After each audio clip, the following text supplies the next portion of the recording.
let's get into it. When I hear deliverance from sin, it sounds like a churchy, Bible thumping phrase. It doesn't sound like real, but it is. The way it's been taught in the average church today, Lord have mercy. There's this guy named Isaiah Saldviar. I'm probably messing up his last name. Saldviar is a traveling preacher who has spoken in over 500 churches and conferences. He's married with 4 daughters and has a podcast called Revival Lifestyle that is, according to his website, in the top 1% of podcasts in the whole world. Here's where Isaiah is at a Casting Out Demons Q&A concert talking about discipline that should follow deliverance of demons. Can you speak a little bit into the importance of discipline following deliverance? One of the things that you mentioned was,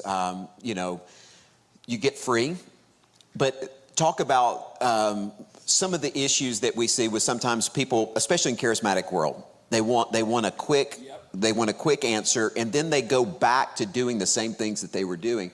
Can you talk a little bit about the importance of discipline, and maybe even what Jesus said about how to treat your body, and what Paul says about how to discipline yourself so that you don't get disqualified, but also so that you don't get into deeper issues? Just talk about discipline a little bit. Yeah, so I have a whole teaching on how to keep demons out. And in one of those points of that teaching, and it's also in the book I have coming out in November, is making sure the doors they came through don't get reopened. So when you're slamming a door closed, everybody has a different battle. Everyone's dealing with something different. So when you're slamming a door closed, if I know that I had a spirit of lust and that's the way the demon got in, then I need to be over vigilant to make sure that lust doesn't come back. And that might mean that and me don't stay in the same room. So I know one guy that deals with lust, and the way he got free was he got deliverance. And then he said, I am not going to leave my phone or any electronic device in my bedroom at night, because I already know I'm going to be up late at night on my phone, and that's how I fall into lust. So he never puts his phone or any electric device in his bedroom. He's like, my bedroom's a holy place. That's where I sleep.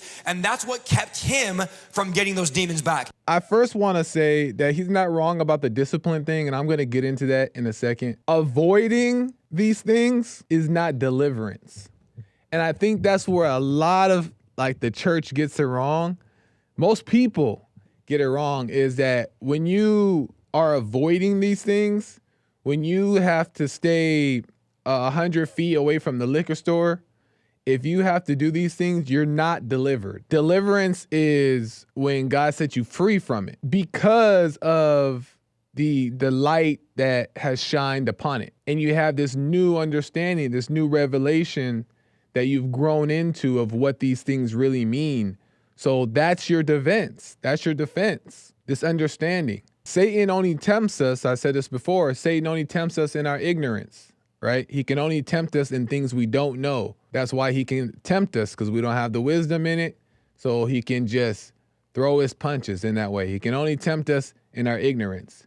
But when the light shines on and we have understanding, we could be free from it. Oh, I haven't drank in 6 months. I'm free from it.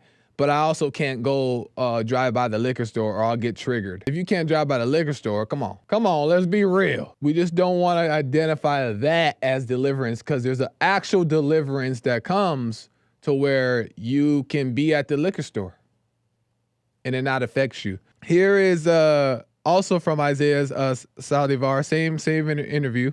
This is where he explains what Jesus means by, if your eye causes you to sin, gouge it out. Ooh, that's a good one. Jesus said this: if your eye cause you to sin, yes, even your good eye, then gouge it out. Because it's better to enter heaven with one eye than hell with 2 eyes. If your hand, even your good hand, if you're right-handed, your right hand cause you to sin, cut it off. So the point of the story is, sometimes you have to be drastic to discipline your body so you don't go back to the sins that you know so easily beset you. If you're in this room and you're a drug addict, I never did drugs. I was going into law enforcement. You're not allowed to do drugs. So I would never be tempted. You could put a mountain of cocaine in front of me and you couldn't pay me $1 billion to snort it. Yet for for some of you, that's what triggers you. You know, if you go to that old trap house, those old friends, you're bored, you're gonna go back and find that same contact. So guess what you might need to do? Get delivered from the spirit of addiction and then delete every contact from every one of your old drug dealers. That might be what you have to remove every option, close every door, burn every bridge, so that you give the devil a hard time to enter back into you. Don't be so easy for the devil. Let's talk about the discipline, because that's what he's talking about, discipline, avoiding these things. That scripture where it says that if your eye causes you to sin, gouge it out is very true. That's a good scripture. And if you can't help it, it is best to get rid of certain things that may cause you to stumble up, right?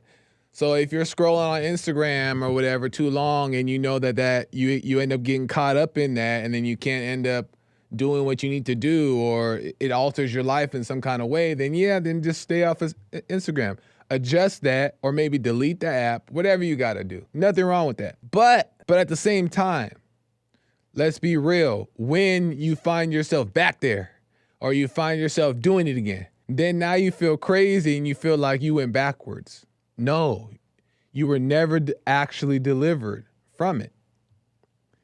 And the church will say, you're delivered, and they'll have you believing, and maybe not intentionally, but they'll have you believing that you're delivered, and you're walking around telling people, I'm delivered from sin. I'm delivered from sin.